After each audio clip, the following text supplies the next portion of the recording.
الحمد للہ وسلام علی عباده الذین اصطفى اما بعد اعوذ باللہ من الشیطان الرجیم بسم اللہ الرحمن الرحیم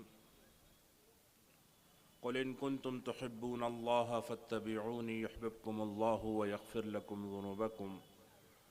صدق اللہ العظیم وقال رسول اللہ صلی اللہ علیہ وسلم لا يؤمن احدكم حتى يكون هواه تبعا لما جئت به او كما قال علیہ الصلاة والسلام۔ محترم مفتیان عظام، علماء کرام، حاضرین مجلس، السلام علیکم ورحمۃ اللہ وبرکاتہ۔ آج ہم تمام لوگوں کے لیے یہ ایک خوشی کی شام ہے کہ حضرت مولانا خلیل الرحمن سجاد نعمانی صاحب مدد ظلہ العالی آج دن بھر سے بھوپال میں موجود ہیں اور اب بہت قریبی وقت میں تشریف لانے والے ہیں۔ اللہ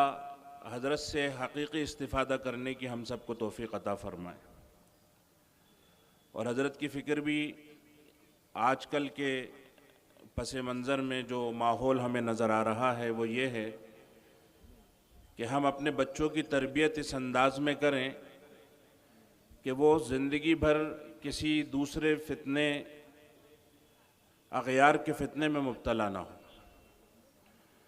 اور اس کے لیے ضروری یہ ہے کہ ہم سب حقیقی معنی میں اپنے نبی حضرت محمد مصطفیٰ صلی اللہ علیہ وسلم کی تمام سنتوں پر عمل کریں۔ ہم سب جانتے ہیں کہ یہ دنیا ناپاک ہے، اور قرآن اور حدیث میں اشارتاً اور صراحتاً اس دنیا کو گندہ کہا گیا ہے۔ کہیں مکڑی کا جالا، کہیں مچھر کا پر، کہیں مرا ہوا سڑا ہوا مردار بکری کا بچہ۔ اب ایسی گندی دنیا میں اللہ کا نبی آئے، اور سب سے محبوب نبی بھی آئے، اور 63 سال تک اگر آپ یہاں پہ رکیں تو اس کا کوئی مقصد ہے۔ کوئی جگہ گندی ہو، فساد کی جگہ ہو، گلی میں کیچڑ ہو، ہم اپنے بچے کو نہیں بھیجتے، اور اللہ اپنے سب سے محبوب بندے کو اتنے لمبے عرصے کے لیے اس دنیا میں بھیج رہا ہے، تو اس کا مقصد یہ ہے کہ جو نبی کا اسوہ ہے، جو قدوہ ہے، جو نمونہ ہے، بچپن سے لے کر آپ کی اس دنیا سے جانے تک ہم اس پر غور کریں۔ پیدائش سے لے کر موت تک، پیر کے ناخن سے سر کے بالوں تک، پیر کی چپلوں سے سر کے اماموں اور ٹوپیوں تک پکے محمدی بنے تو ہم کامیاب ہوں۔ اور صحابہ کرام نے اس بات کو خوب سمجھا تھا۔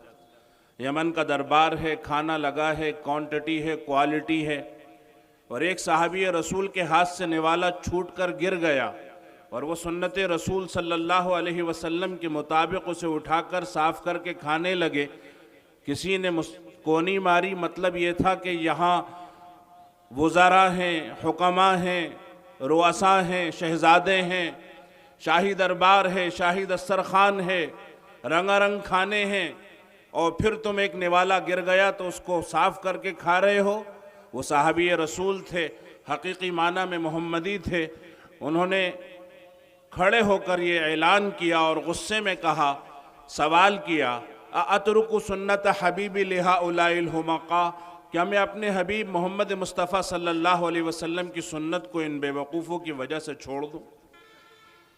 اور آج ہمارے بچے ہمارے معاشرے میں سب کا نہیں کہتا، لیکن بعض مسلمانوں کا یہ حال ہے کہ اگر تقریبات ہوں اور کھانے کے مواقع ہوں تو اللہ کے رسول صلی اللہ علیہ وسلم کی سنت کو بالائے طاق رکھ دیا جاتا ہے۔ بچے اپنی آنکھوں سے آج اس منظر کو دیکھ رہے ہیں کہ مسلمان ڈی جے کی تھاپ پہ تھرک رہا ہے، اور اللہ کے رسول کی سنت کے سینے پہ چڑھ کے مرغے کی ٹانگیں نوچ رہا ہے، تو وہ کیسے زندگی بھر مسلمان بنے گا اور محمدی بنے گا؟ بیت المقدس فتح ہو گیا، اور وہاں کے باشندوں نے اور وہاں کے پرانے حکماء نے یہ شرط رکھی کہ ہم اس کی چابی تمہارے خلیفہ کے ہاتھ میں دیں گے۔ خلیفہ وقت حضرت عمر رضی اللہ عنہ اس شان سے آئے کہ 1 میل تک غلام لگام پکڑتا تھا اور آپ سوار ہوتے تھے، اور 1 میل تک آپ لگام پکڑتے تھے اور غلام سوار ہوتا تھا۔ کپڑوں میں پیبند لگے ہیں، پرانے بوسیدہ کپڑے ہیں۔ غلام نے ڈرتے ڈرتے یہ کہا کہ ہم جہاں جا رہے ہیں وہاں کے لوگ کپڑے لتے کو ہی سب کچھ سمجھتے ہیں، عزت اور ذلت کا معیار کپڑے اور لباس ہے، تو آپ میرے پاس ایک کرتا ہے جو کسی بادشاہ کا تھا، مجھے مال غنیمت میں ملا تھا، آپ اسے پہن لیجئے، اور جب چابی دینے کی رسم پوری ہو جائے تو واپس اتار دیجئے گا۔ آنکھیں سرخ ہو گئیں، چہرہ غصے میں تمتما گیا اور فرمایا اے فلاں، ہم ذلیل تھے، اللہ نے اسلام کے ذریعے ہمیں عزت عطا کی ہے، اب ہم اسلام کے علاوہ کسی اور طریقے میں عزت کو تلاش کریں گے، اللہ ہمیں دوبارہ ذلیل کر دے۔ تو آج ہمارا اٹھنا بیٹھنا کھانا پینا یہاں تک کہ سونا جاگنا، ہمارے بھوپال کے نوجوان بڑی شان سے کہتے ہیں کہ ہمارے بھوپال میں رات نہیں ہوتی، رات بھر چائے خانوں پہ اور قہوہ خانوں پہ راتیں گزرتی ہیں۔ اور میں نے خود استاذ محترم حضرت مولانا مفتی ابوالکلام صاحب کو دیکھا کہ رات میں چائے خانے پر پہنچ کے نوجوانوں کو سمجھا رہے ہیں، قاضی کیمپ پہنچ کے نوجوانوں کو سمجھا رہے ہیں کہ خدا کے لیے اپنے گھروں میں چلے جاؤ۔ قرآن کہتا ہے واللیل لباسا، رات آرام کے لیے ہے، والنہار معاشا، دن کام کے لیے ہے۔ نبی کی سنت ہے کہ عشاء پڑھو اور سو جاؤ اور دینی مطالعے اور عبادت کے سوا کوئی دوسرا کام نہ کرو، لیکن رات بھر تقریبات ہیں، رات بھر تفریحات ہیں، رات بھر ڈھابے ہیں، رات بھر چائے خانے ہیں۔ تو ہم اپنے بچوں کو کیا تربیت دیں گے؟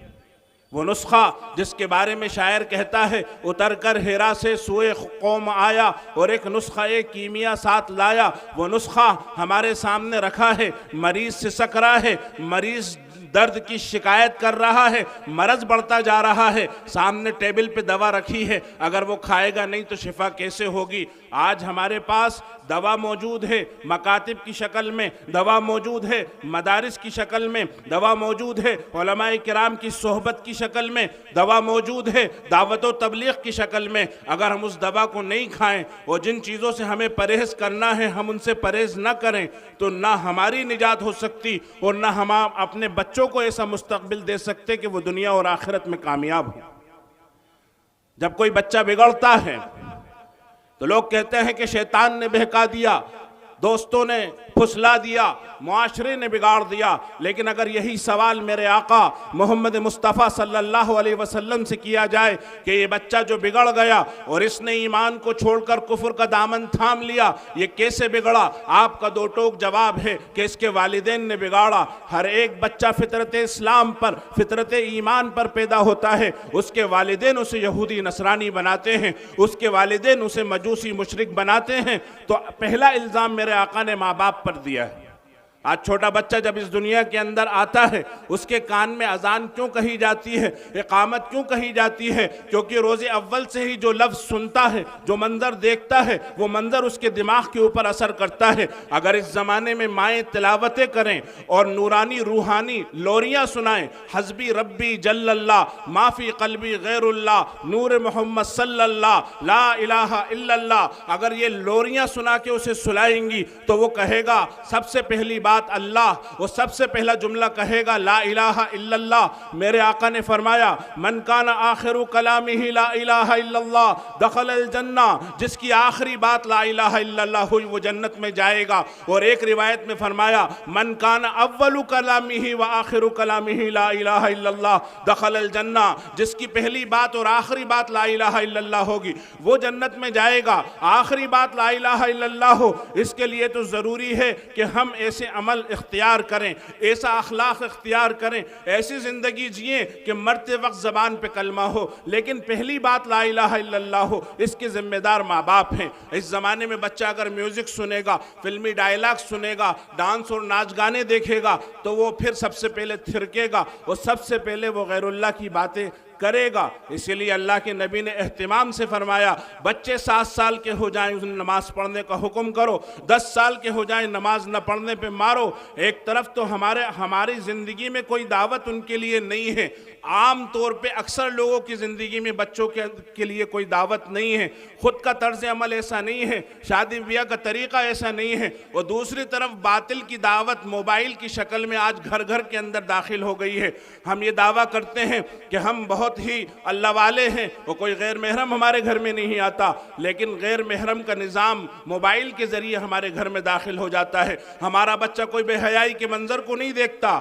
لیکن وہ اپنے گھر میں بیٹھ کے ایسے مناظر دیکھتا ہے جو اسے دیکھنا نہیں چاہیے۔ تو اس کے لیے ضروری ہے کہ ہم موبائل کے نظام کی نگرانی کریں۔ یہ حقیقی بات ہے کہ اس زمانے میں موبائل ناگزیر ہے، لیکن موبائل کی نگرانی کرنا بھی ہماری ذمہ داری ہے۔ اللہ ہمیں دوا کھانے کی بھی توفیق عطا فرمائے، پرہیز کرنے کی توفیق عطا فرمائے۔ وآخر دعوانا ان الحمدللہ رب العالمین۔